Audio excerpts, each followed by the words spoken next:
Yeah, so the villager that we brought into our main base last episode, he was basically a rebel because I brought another villager in and he just slept on his bed and we could capture him. So yeah, I don't know what happened to the other one. And yeah, in this episode we're gonna start by saying a very interesting quote that I think would make you guys think in a different way. So the quote says, "Each evening when I come out and speak, I invariably think of the line from the Tao Te Ching. He who speaks does not know, and he who knows does not speak." And I see the absolutely bizarre humor of my predicament, and I realize I have to be both of those. I have to be the part of me that is not speaking but knows, and the part of me that's speaking but does not really know.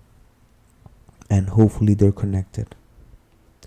And if you're open to the possibility, let the words merely quiet your mind, and let's meet on the other level, where we meet in the silence between the words, because we come together to speak about the unspeakable. Because the rational, analytic mind, the intellect, only knows objects, it only knows what it can think about. What I come together to talk about are really matters of the heart.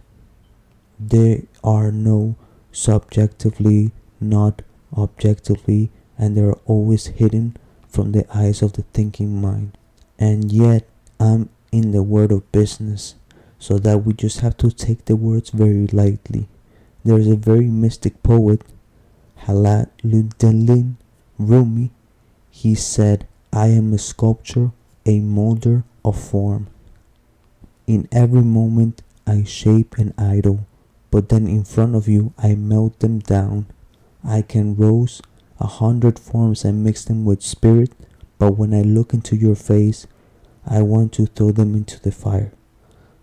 Then you, in this case being the beloved or that higher part of ourselves, that our minds keep creating realities, we keep creating models of ourselves, we keep creating expectations for the world, we keep creating these forms of clay, we try to breathe life into them, but the moment we look directly into the eyes of all forms and seem to dissolve before your eyes, you're left speechless or heartful, whichever you like to look at it.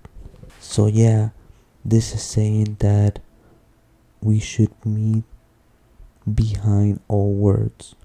So as I repeat a lot is not labeling things, and also when he refers to the part which says we keep creating forms of clay, this is saying like through expectation we create some forms in our mind. When we look at something or experience something, we create this clay that says, oh, this is bad or this is good and whatever. Yeah, and we also found two new villages.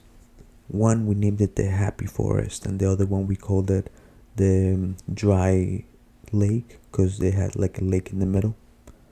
And yeah, we just got lost like in the big ocean, and that's why we discovered two new villages, and we named them and so on. So another thing that I find interesting is suffering.